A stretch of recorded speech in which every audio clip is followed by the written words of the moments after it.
Hello friends, I am doctor Kamla Upadhyay. Tension gone notes YouTube channel में आप सभी का स्वागत है। चलिए देखें आज के लेक्चर में क्या नया है।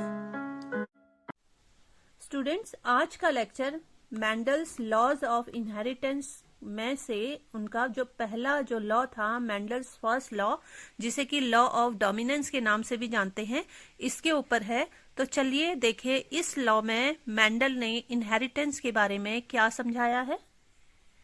स्टूडेंट्स, मेंडल ने लॉ ऑफ डोमिनेंस, जिसको कि आप हिंदी में प्रभाविता का नियम के नाम से भी जानते हो, इस लॉ में देखो उन्होंने क्या समझाया। उन्होंने ये बताया कि जब एक फिजिकल कैरेक्टरिस्टिक के लिए अगर दो डिफरेंट वहां पे एलिल्स प्रेजेंट है या दो डिफरेंट जीन्स उस पर्टिकुलर फिजिकल कैरेक्टर के लिए प्रेजेंट हैं और इस तरह के पेरेंट्स को जब आपस में क्रॉस किया जाता है जिनमें कि वो जीन्स उसकी प्योर लाइन प्रेजेंट हो, तो इस तरह के पेरेंट्स को जब हम क्रॉस करते हैं तो नेक्स्ट जनरेशन में उन दोनों पेरेंट्स में से किसी एक का जीन्स का फिजिकल अपीयरेंस जो भी है वही F1 जनरेशन में दिखाई देगा या वही फिनोटाइप में दिखाई देगा, ओके, या नेक्स्ट प्रोजेनी में दिखाई देगा।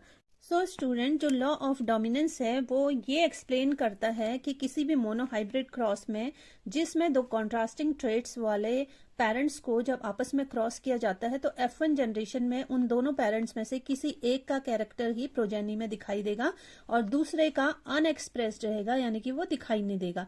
और जो F1 प्रोजेनी है उसका जीनोटाइप हेट्रोजाइगस रहता है, और जबकि जो पेरेंट यहाँ पे F1 जनरेशन में जिसका ट्रेट यहाँ पे एक्सप्रेस नहीं हुआ या कैरेक्टर एक्सप्रेस नहीं हुआ, वो हमको F2 जनरेशन में जाकर के दिखाई देता है और वहां पे ये जो रेशियो रहेगा वो रहेगा 3:1 का रेशियो। तो यही जो है लॉ ऑफ डोमिनेंस है। चलिए अब इसको हम क्रॉसेस के माध्यम से भी समझ लें।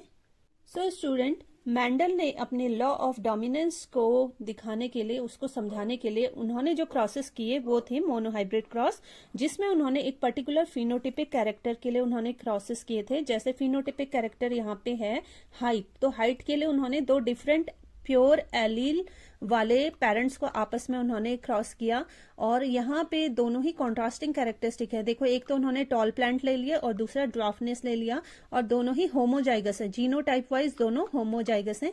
इस तरह के पेरेंट्स को जब उन्होंने आपस में क्रॉसेस किया तो उन्होंने पाया कि जो F1 जनरेशन है वहां पे उन दोनों पेरेंट्स में से किसी एक का गुण ही जो प्रोजेनी है उसमें दिखाई देता है और दूसरा नहीं दिखाई देता है।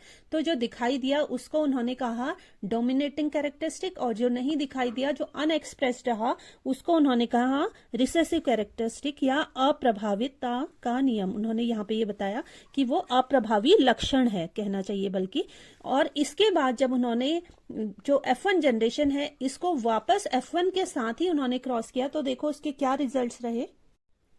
फिर उन्होंने, जैसा मैंने बताया, F1 को F1 के साथ में क्रॉस किया, यानी कि एक F1 में से उन्होंने मेल ले लिया, दूसरी फीमेल ले ली, और जब इन्होंने इनको आपस में ही क्रॉस किया तो क्योंकि इनका genotype capital T small t है, आप यहाँ पे देखेंगे, यानी कि हेट्रोजाइगस है या हाइब्रिड टॉल है ये, तो इनको जब उन्होंने क्रॉसेस किया तो उन्होंने जो F2 जनरेशन है उसमें जो इनको रेशियो मिला वो था 3:1 का रेशियो, जिसमें 3 तो उनको टॉल मिले और एक इनको प्योर ड्वार्फ प्लांट मिला।